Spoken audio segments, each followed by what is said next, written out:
This facility will enable any Jamaican consumer with an existing number to be able to take that number across to another network provider.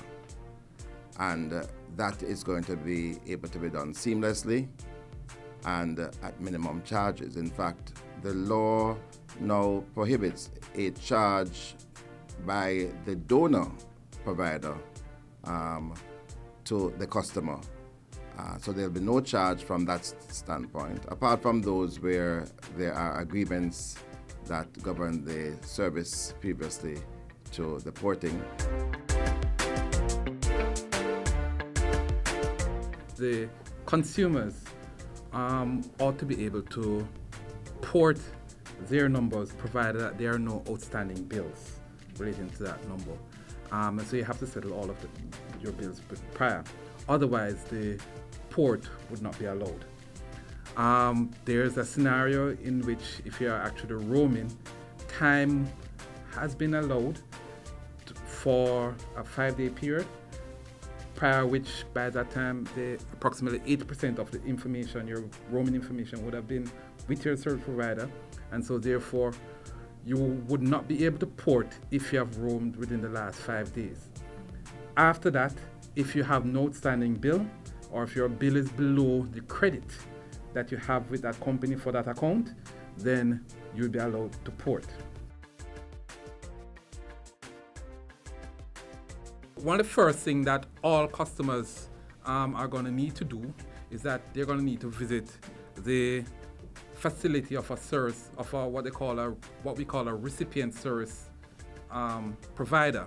On visiting that recipient service provider, they would then be advised of all of the various responsibilities of the service providers and the responsibilities of customers as it relates to all issues relating to number portability. You would then be asked to fill out a form, an order form, and that form is going to be a physical form, but of course it will be inputted online, and once that form is submitted, you'll be then asked to, if you're a mobile customer, you'll be asked to text a number to a number, I believe it is 444 port, that number will be. You'll be asked to text a number, text port to that number, and that text will actually validate the porting process with the number portability administrator, and that will therefore kickstart the porting process. Once validation is complete, your porting process has formally begun, and therefore there's no turning back after that point. The process will go through to the end, whereby your number is deactivated on the side of your donor service provider. In the case of a fixed line service provider, again, it's pretty much the same thing. However, you will have the opportunity to either provide an email address or a mobile number to which you can be used to validate that you're the service provider, you're the person who is requesting the port. And once that validation takes place, then the normal process goes in.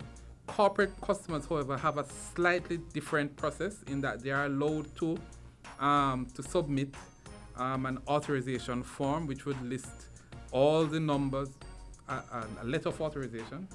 They'll be asked to submit a letter of authorization which would list all the numbers that need to be ported, and that of course will be inputted in the authorization form, and one of those numbers that is in the set of numbers to be ported would be used as the number to validate the port. So you would then be asked to call the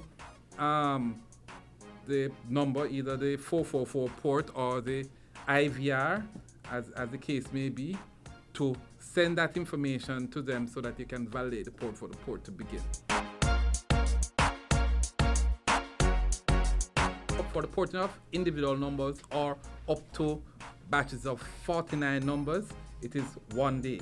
So all of what you do once you go into the service provider and the port is requested and the it is validated by the Number Portability Administrator.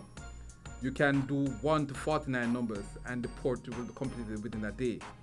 For above 50 numbers, 50 and above, it will be 2 days for mobile numbers. For landline or fixed line services, it is 5 days for the porting of 1 to 99 numbers, and then for 100 and above, it is 10 days. It is 10 days, and that's what the law allows for. There's a complaints mechanism which would allow for consumers who have an issue relating to the porting of their number to make complaints, first of course to the service providers as normal, but if their issues have not been adequately addressed, they would, as in keeping with the normal regulatory process, be able to lodge a complaint with the Office of Utilities Regulation, who would then seek to work with them and with the service providers in addressing that matter. Then there's a disputes mechanism process which allows for the resolution of disputes between operators, and if between themselves, I think a maximum of 15 days is allowed. If after 15 days the matter has not been resolved, then the matter is then automatically sent to the Office of Utilities Regulation, which under the law would have the authority to arbitrate and to deal with the issue there. So there are 2 mechanisms that have been put in place that would enable with issues to be dealt with in a very timely fashion. One of the value propositions that number portability therefore provides is that a service provider, knowing that they stand to lose their customers if their costs remain high, and that there is no barrier for them to switch, would therefore be foolhardy to keep their charges unreasonably high in the face of the competition that number portability brings. And so therefore you'll likely see a further leveling or harmonization between the prices, the cost of telephone calls from service providers. We really believe that this is going to stimulate further competition. This will lead to further lowering of prices, and all in all, a tremendous boon for the consumers. We see it as a significant benefit that the consumers will now have greater power to determine where what service provider they maintain their accounts with.